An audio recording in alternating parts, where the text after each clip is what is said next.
Entonces vamos a hablar, los vamos a dejar y que se vayan un poquito más temprano hoy día, ¿ya? A las 12:59, ¿ya? Vamos a hablar un poco sobre la venida del Señor, la segunda venida del Señor. Pedro estaba entonces explicando, acuérdense ustedes que estamos aquí en este contexto de esta cura, de este milagro glorioso que habían operado los discípulos del Señor. Una persona que tenía un problema físico, en este caso el hombre era cojo, tenía más de 40 años y era conocido de todos allí. Dios operó a través del apóstol Pedro y Juan este glorioso milagro. Sin embargo, cuando el hombre sale corriendo y saltando y alabando a Dios y también se agarra de los discípulos, probablemente en gratitud a ellos, la gente que estaba allí en el templo se agolparon para ver esto que había ocurrido, que había sucedido. Sin embargo, Pedro y Juan dijeron que, primero, ellos retiraron la vista de la gente hacia sus personas, ¿ya? Ellos dijeron: ¿por qué os admiráis de esto como si nosotros, por nuestras virtudes o poderes, hubiésemos hecho andar a este hombre, le hubiésemos dado la cura? No es por nuestra virtud, esto se ha hecho por causa del nombre de nuestro Señor Jesucristo. Y ahí entonces Él vuelve a decir: a quien vosotros matasteis, crucificasteis, entregándole en manos de Pilatos, murió, y que Dios ha resucitado. Y en su nombre nosotros hemos hecho esta gran señal. De tal forma que el milagro, y no solamente este milagro, sino todos los milagros que nosotros encontramos en las Escrituras, siempre apuntan en una dirección. Y en este caso, el milagro apunta hacia la persona de nuestro Señor Jesucristo. El gran problema a veces con el milagro, estamos hablando de un milagro, no estamos hablando de trucos, ya no estamos hablando de un dolorcito de cabeza que a alguien en un momento se le hizo una imposición de manos y el dolor se fue. Porque el milagro ocurre o es considerado un milagro, cuando nadie puede hacer o intervenir. Yo me puedo librar del dolor de cabeza con un remedio, pero usted vaya a darle un remedio a un fallecido, una persona que está muerta, y traerlo a la vida con ese remedio, o en este caso a este hombre, haberle hecho alguna operación, algún tipo de cosa para que volviera a la normalidad. Es imposible. Entonces un milagro es una manifestación sobrenatural de parte de Dios, en la cual Él restaura lo que antes estaba atrofiado.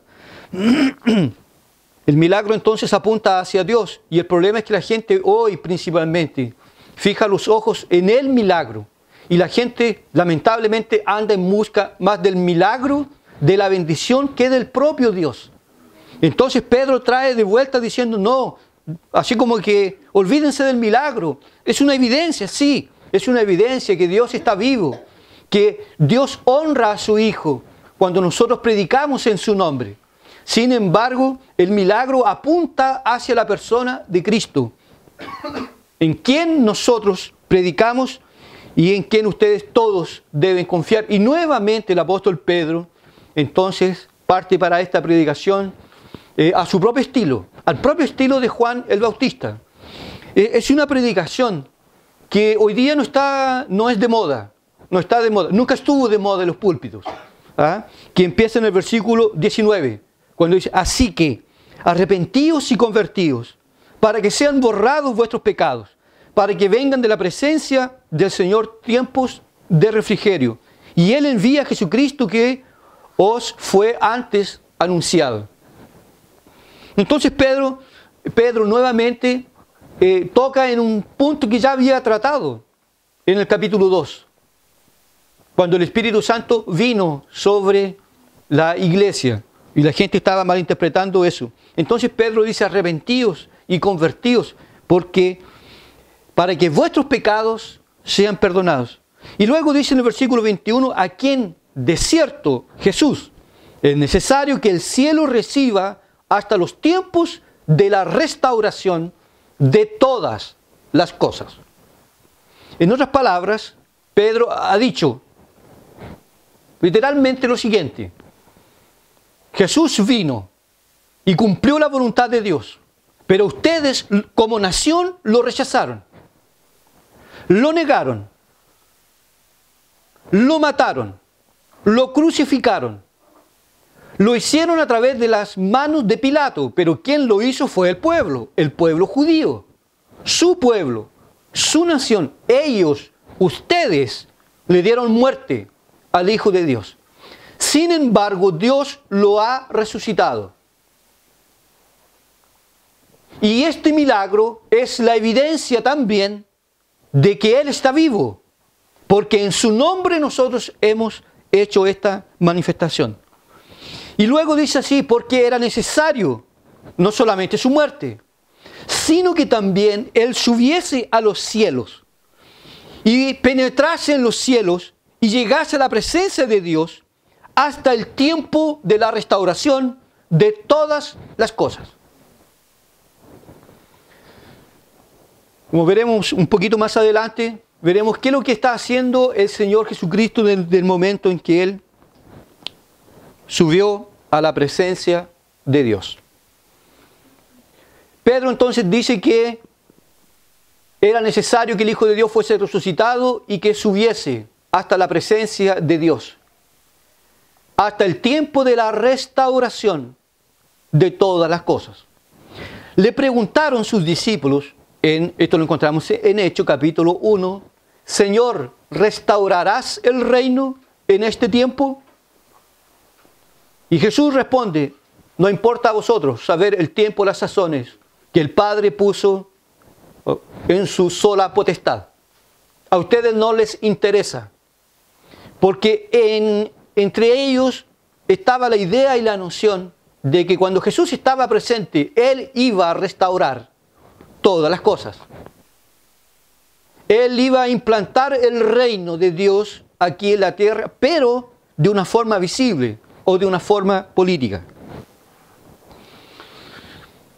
¿Qué tenemos que decir nosotros con relación al Evangelio y al estado actual del mundo y la restauración de todas las cosas? Existe un movimiento, y esto no tiene tan poco tiempo esto, por lo menos tendrá unos 2 siglos aproximadamente, y se le ha dado a conocer como el Evangelio social.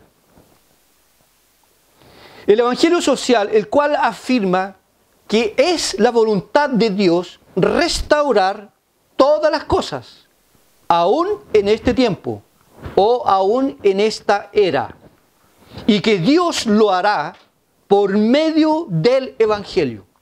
En otras palabras, llegará un tiempo, llegará un momento en que el mundo entero será cristianizado y donde prácticamente el pecado será banido del mundo y donde habrá paz mundial en todos los aspectos de la vida. No que necesariamente todos sean cristianos, pero que sin embargo el cristianismo va a dominar el mundo y habrá un tiempo de paz total. Y en ese clima, en ese contexto y en esa situación, entonces ocurrirá la venida del Señor. Eso quedó conocido como el nombre del Evangelio social. Bueno, entonces partimos diciendo lo siguiente. Sabemos nosotros por la palabra de Dios que el mundo será restaurado. Este mundo será restaurado, pero no en este tiempo, no en esta era, no en esta existencia hasta que se acabe el mundo. No lo será. El mundo será restaurado con la segunda venida de nuestro Señor. ¿El mundo será restaurado? Sí. ¿Un día todo volverá a la normalidad? Sí. ¿Cuándo? Cuando Jesús vuelva. Cuando Jesús venga por la segunda vez a este mundo y no antes, como enseña el Evangelio social. En otras palabras, nosotros podríamos decir que lo que Jesús hizo a través de Pedro y de Juan en el cojo es lo mismo que hará Jesús con la creación. Es exactamente lo mismo. Es decir, el hombre tenía un desperfecto, tenía un problema de salud. En un momento intervino la gracia y el poder de Dios y lo restauró. Recuperó la salud total. Eso mismo hará nuestro Señor con la creación. En un momento que nosotros no sabemos cuándo, porque nosotros no sabemos, me refiero, cuándo ocurrirá la venida del Señor. No sabemos ni el día ni la hora. Sería una necedad de parte nuestra decir, por ejemplo, que Jesús va a venir por la segunda vez, pero por todo lo que se estudia, se dice, se piensa, se lee sobre las profecías, sería en el mes de septiembre. Como si Jesús fuese patriota, en nuestro contexto. Nosotros no sabemos ni el mes, ni el año, ni el día, ni la hora. No sabemos absolutamente nada. Pero sí sabemos que un día este mundo será restaurado por el poder de Dios. Ante ello, tenemos que decirlo, lógicamente, que es imposible que este mundo goce de paz a nivel mundial en esta era presente. En este mundo nosotros, y los años que a nosotros nos toca vivir, y los años que vivirán nuestros hijos, nuestros nietos, bisnietos, tataranietos, y todas las demás generaciones, les tocará vivir tiempos difíciles, tiempos complicados. Esto ya venía hace mucho tiempo, pero hoy día, por ejemplo, nosotros podemos ver que hoy es muy complicado, difícil, la permanencia del hombre en este planeta, por la propia maldad que hay en el hombre. Imaginen ustedes entonces en los días más adelante, los días venideros, aumentará el poder del pecado y de la maldad. Por consiguiente, será imposible que nosotros podamos tener o ver paz mundial. Y es una necedad de algunos pensar, imaginar que el mundo y que nuestra sociedad podrá mejorar por el cambio de un gobierno, de uno para otro. Sea quien gobierne el país, la nación y el mundo. Es imposible tener paz, verdadera paz. La gente que no conoce la palabra se admira, va a entrar tal partido, va a entrar tal persona a gobernar, va a hacer esto otro. Va a cambiar la puerta giratoria de la delincuencia, se va a acabar esto, se va a acabar esto otro, vamos a erradicar el hambre, la pobreza. Eso no se puede hacer. No se puede hacer, porque el problema no es de solución política. No lo es. Ellos tienen la función de administrar, pero ellos no pueden darle solución a problemas que son únicamente de carácter espiritual. Porque ¿cómo un gobierno por ley podrá imponer el consumo de drogas? El gobierno por ley podrá imponer la infidelidad de un hombre, o que los hombres no mientan más, que los hombres no roben más. ¿Se van a formular leyes para impedir eso? Los ciudadanos, los pecadores, los perversos se ríen de ello. Se ríen. Porque en esta sociedad es imposible tener paz. Sin embargo, el evangelio social, y hay varias personas, incluso reformados, que han levantado esta bandera, que es posible tener una sociedad mejor. Dietrich Bonhoeffer era uno de ellos que, a pesar que era cristiano, e intentó de alguna forma de promover el evangelio social, ¿ya? Y se encontró con un mensajero de Satanás que sencillamente lo tomó por el cuello y lo colgó. Adolf Hitler. Incluso este gran personaje, Dietrich, planificó asesinar a este hombre, porque creía de que haciendo esto en Alemania se podría instaurar la paz y luego sucesivamente en el mundo. No fue así. El Evangelio social entonces dice que nosotros podemos reformar el mundo, que la iglesia está aquí en el mundo para reformar al mundo. Y así nosotros en algún momento tendremos una sociedad feliz, tendremos paz. Bueno, nosotros podemos decir que Jesús nunca afirmó que vino a reformar al mundo. Jesús no fue un reformador. Y llamará su nombre Jesús, porque Él salvará a su pueblo de sus pecados. Jesús no fue un reformador. Jesús fue el salvador del mundo, no el reformador. Y entonces él en ningún momento dijo que vino a reformar, a mejorar el mundo. Y tampoco lo hizo. No lo dijo, no lo hizo.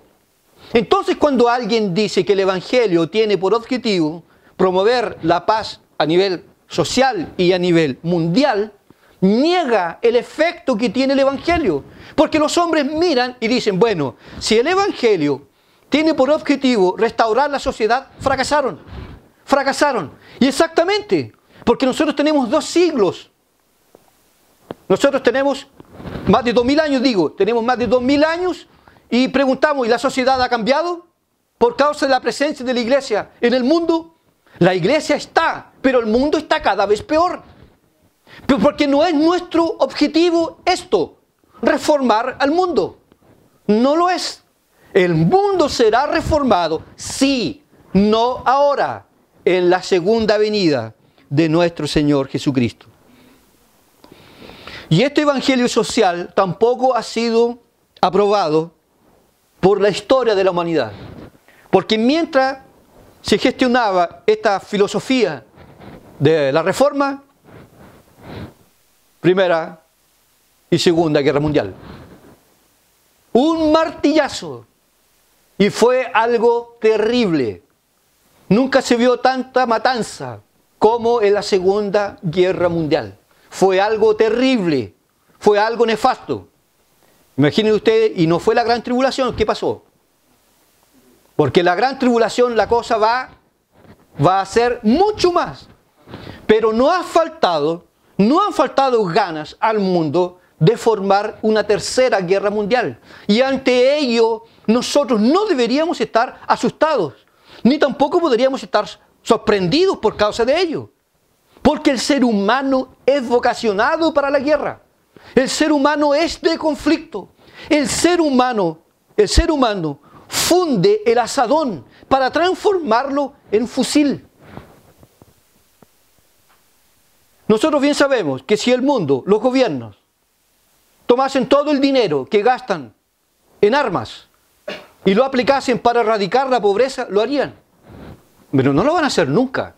Nunca lo harán. Porque el ser humano tiene esta tendencia. El cristianismo nunca ha reformado al mundo.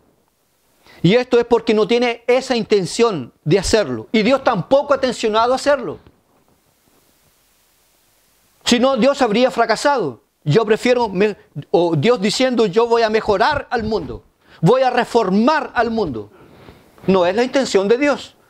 La intención de Dios es otra. Formar, salvar a su pueblo de sus pecados. Y en el tiempo final de la restauración, Dios enviará a su Hijo, el cual Él sí restaurará todas las cosas. Bueno, si el objetivo del Evangelio no es reformar al mundo, ni el de la iglesia, preguntamos cuando Jesús subió a los cielos, Él ascendió a los cielos, ¿qué está haciendo Jesús en los cielos? Sabemos, y Él lo dijo, Él está a la derecha de Dios el Padre, intercede por los suyos. Él vino y murió en una cruz, fue resucitado, apareció a muchos hermanos y fue elevado a los cielos. Y hoy el Maestro gobierna y reina sobre toda la creación.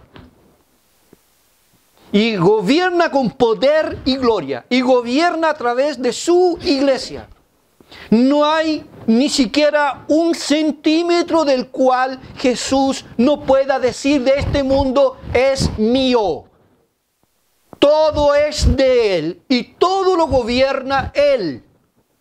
Y Él sencillamente con relación al mal está dejando que Él avance. Porque el mundo está siendo conducido para el fin. Y ese fin es irremediable. No habrá nadie que podrá detener este proceso. Por eso que el mundo, hermanos, va de mal a peor. Y la Escritura lo dice. En los últimos días, cuando ya se acerque, o como en otras palabras, como lo decían algunos dispensacionalistas, cuando Jesús ya coloque la mano en la manilla de la puerta, hay de aquellas que estén embarazadas, hay de aquellas, porque el mundo, antes que Él venga, entrará en convulsión. Y si nosotros ya vemos que el mundo hoy día es perverso, es malo, imagínense ustedes cómo será en los días previos a la venida del Señor. Por eso que el apóstol Pablo, cuando le escribe a Timoteo, dice, los últimos días serán días peligrosos, días difíciles, días malos. Nosotros vemos esto en nuestro país, y es porque nuestro país es considerado uno de los mejores países de América Latina. Chile aparece como uno de los mejores países.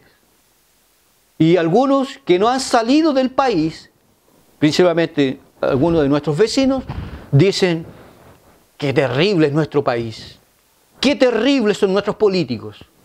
Salga y métase en Brasil un año, métase en Perú, métase en Bolivia, métase en Colombia, para que usted pueda ver cómo la sociedad está corrompida, está podrida, está perversa.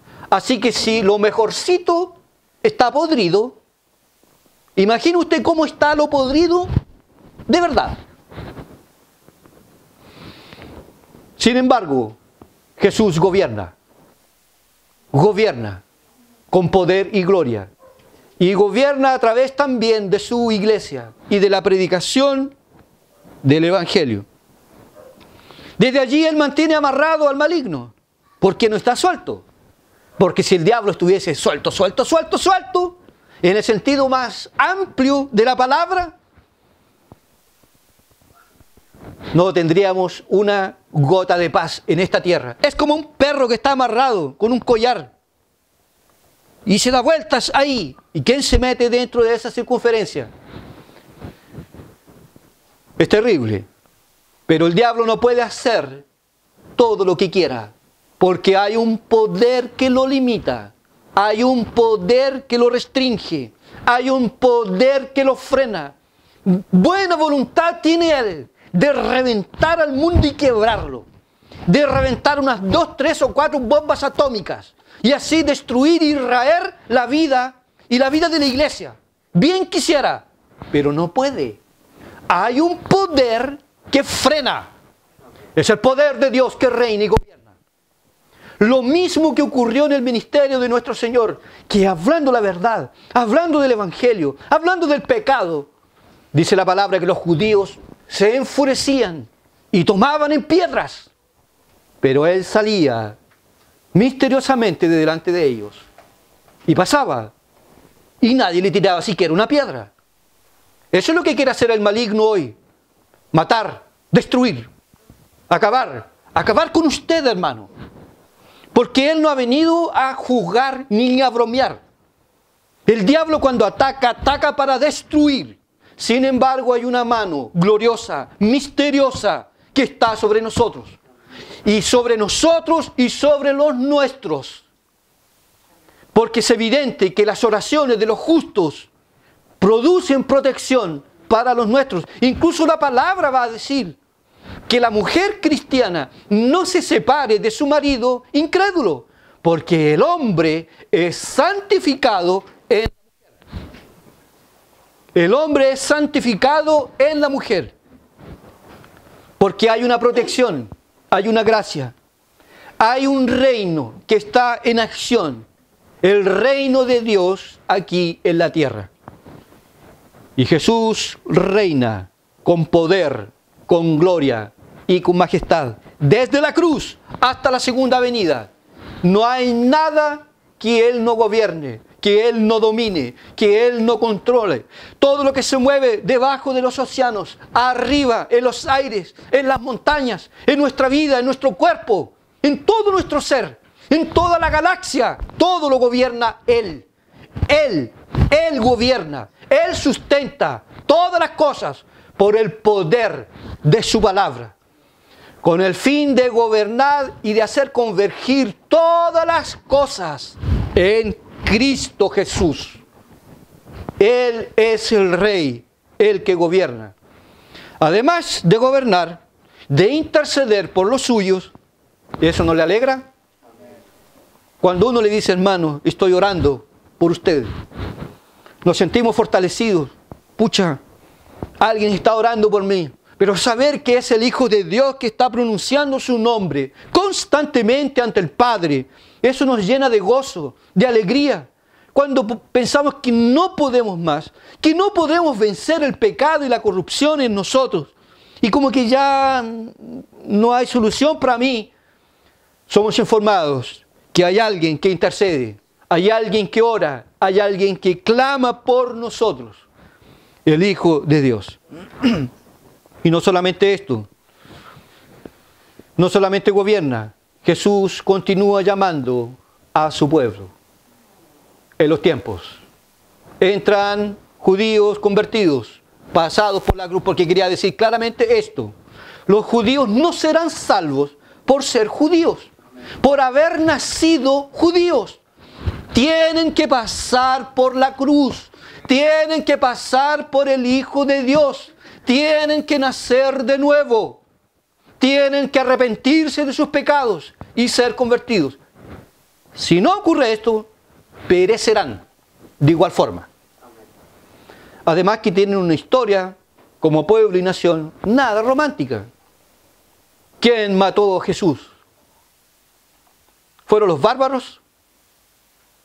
¿Los de Babilonia? ¿Los asirios? ¿O fueron los judíos? Sin embargo, también para ellos, Dios no los ha exterminado, porque hay también allí un pueblo escogido, lo que se le conoce técnicamente como pleroma. Los escogidos de los judíos vendrán, y Dios está juntando tanto de judíos como de gentiles, y está formando su iglesia, formando su pueblo, hasta que entre la última de las almas. Y cuando entre las últimas de las almas a el arca del Señor, la puerta se cerrará y vendrá entonces el fin sobre este mundo. También la palabra de Dios nos afirma que Jesús, cuando venga por la segunda vez, ya no vendrá como un niño desvalido, vendrá como juez para juzgar al mundo con justicia. Es terrible, será terrible ya saber que Él lo sabe todo, que Él conoce todos los más profundos recesos de nuestra alma, que no hay nada que nosotros podamos esconder. Podremos esconder las cosas de los hombres, podemos escondernos de la iglesia, de quien quiera que sea, pero de Él no podemos. Él lo sabe todo, absolutamente todo, Él lo sabe. Y Él vendrá para juzgar con justicia, con espada en su mano, para vengarse, en primer lugar, vengarse de sus enemigos, para destruirlos por el poder de su palabra. Él vendrá en gran poder, en gran gloria y en gran majestad. Y vendrá para traer juicio sobre las naciones. Y cada ser humano, desde Adán hasta ese día, todos tendrán que comparecer ante el tribunal del juez justo y verdadero. Los redimidos serán salvos, los rebeldes serán condenados para siempre y serán lanzados en un lago de fuego y azufre, que la Biblia le llama infierno, que no es algo metafórico, es algo real. El infierno existe y está rebeldes. Por eso es muy importante que usted se acautele, que tome cuidado, que nosotros un día tendremos que estar ante Él. Y que si yo aquí no nací de nuevo, si yo aquí no asumí un compromiso real y efectivo con Cristo y me la pasé coqueteando con el mundo y con el pecado, un día tendré que dar cuenta de aquello. Y seré juzgado con justicia. Y la palabra de Dios, cuando habla del juicio, coloca la palabra un rigor, severidad. No habrá allí compasión, no habrá allí misericordia de nadie. Será el día del juicio. Los justos entrarán en las mansiones eternas. Seremos vistos como los hermanos menores del Salvador. Él vendrá a nosotros con amor, con gracia, con misericordia, y nos conducirá hasta las mansiones celestiales. El resto serán condenados por toda la eternidad. Condenados por rebeldes, condenados por incrédulos, condenados por soberbios. Habrán allí personas que vivieron muy cerca de la luz, muy cerca del Evangelio, como Judas Iscariote, como la sobrina de Abraham, la mujer de Lot, tan cerca y tan lejos. Padres que tuvieron hijos cristianos, pero que nunca colocaron atención al mensaje de salvación. Esto es lo terrible de la historia de la humanidad. La historia de la humanidad, según la palabra de Dios, no es eterna. La historia tiene un fin y se interrumpe el fin con la venida de nuestro Señor, cuando Él vendrá con sus santos ángeles, millares y millares y millares de ángeles, y al sonido de la trompeta vendrá, arrebatará a los suyos.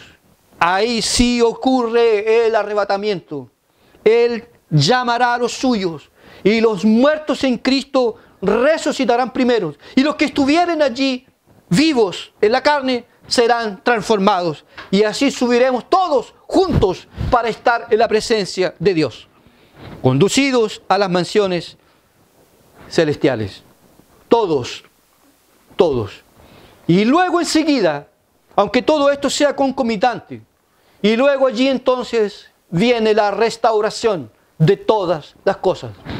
Es decir, los incrédulos, los perversos, los rebeldes, serán todos, uno por uno, lanzados al infierno, que es un lugar físico, donde hay fuego real, y donde las almas de los hombres allí serán lanzadas, y habrá tormento, habrá tribulación sin fin.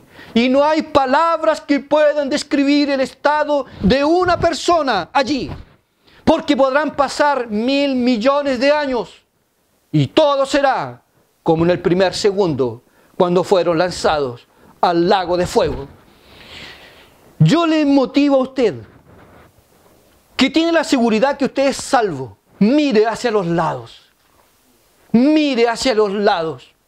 ¿A usted le parece poco ver a uno de los suyos allí y no poderle ver jamás? ¿No le parece algo trágico morir y ser un cuadro irreversible? Pero mientras haya vida aquí, existe una posibilidad. Una vez muerto, una vez fallecido, no hay vuelta que darle.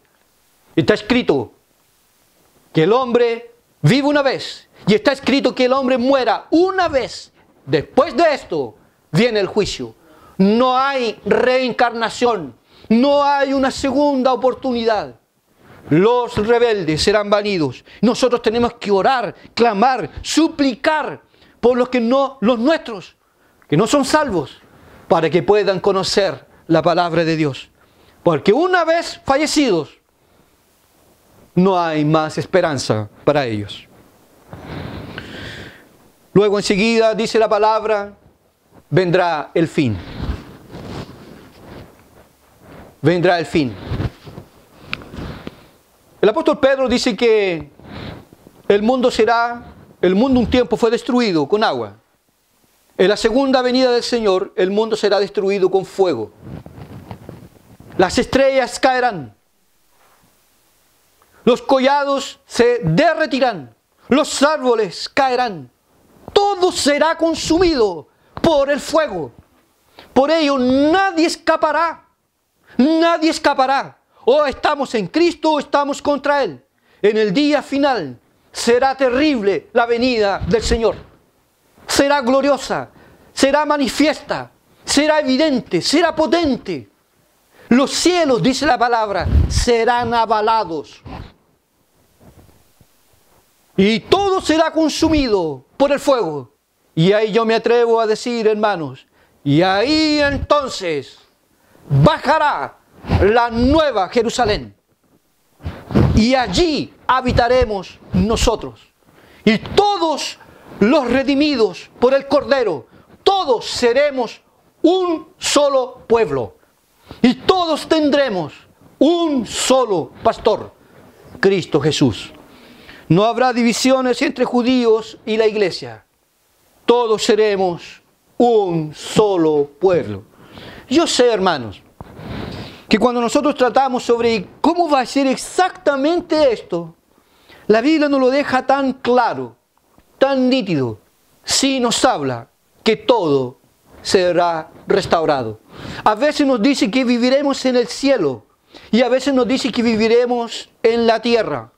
Probablemente sea que la nueva Jerusalén baje aquí y todo vuelva a la normalidad, como en el principio. Comunión perfecta e íntima con Dios. El pecado no existirá más. No habrá pecado. No habrá Satanás. No habrá un diablo que nos tienta y que nos perturba. Tendremos paz total. Y en ese día nosotros podremos decir, y conoceréis la verdad, y la verdad os hará libres. Allí, y solamente allí, y nada más que allí, la libertad nuestra será plena, total y absoluta. Y jamás podremos salir de allí. Jamás podremos desviarnos. No existirá la más mínima posibilidad de caer. Tanto así que la palabra dice que algunos serán columnas del templo de nuestro Dios. Es decir, estarán para siempre en la presencia de Dios. Para siempre. No hay posibilidad de caer nuevamente. Estaremos con Él por toda la eternidad.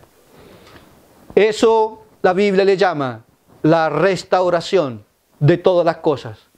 En este momento Jesús está esperando que la cosa avance, que el mundo siga su curso, hasta que Él se cumplan los tiempos, entren todos los redimidos, y entonces el Padre diga, ahora ha llegado la hora. Y Dios toma su iglesia y viene con furia contra sus enemigos. Aquellos que se reían, aquellos que negaban, aquellos que no querían y nunca quisieron nada con el Evangelio. Aquellos que siempre lo encontraron como una entretención. Aquellos que vieron a Dios como un abogado, que solamente lo buscaban en días de problemas, de conflictos y de necesidades. Para ellos, el día será terrible, perverso. Las buenas noticias es que para los cristianos, nosotros tenemos una herencia gloriosa, eterna en los cielos. Y que ya ha empezado. Porque nosotros podemos decir, como decía Thomas Brooke, el cielo para nosotros empieza ahora. Tendremos cielo aquí y allá. Es decir, a pesar que vivimos en un mundo rebelde, en un mundo podrido, el cristiano puede encontrar paz. Aquí, salvación y vida eterna. en un mundo perverso, incrédulo y malo, usted puede tener paz en medio de la tormenta. Y un día estaremos con el Señor para siempre. Hermanos, santos, unidos. No habrá separación, no habrá hambre, no habrá sueño, no habrá fatiga, no habrán maridos, no habrán esposas, ni hijos. Todos seremos santos y amados en la presencia de Dios. Que Dios nos bendiga, hermanos.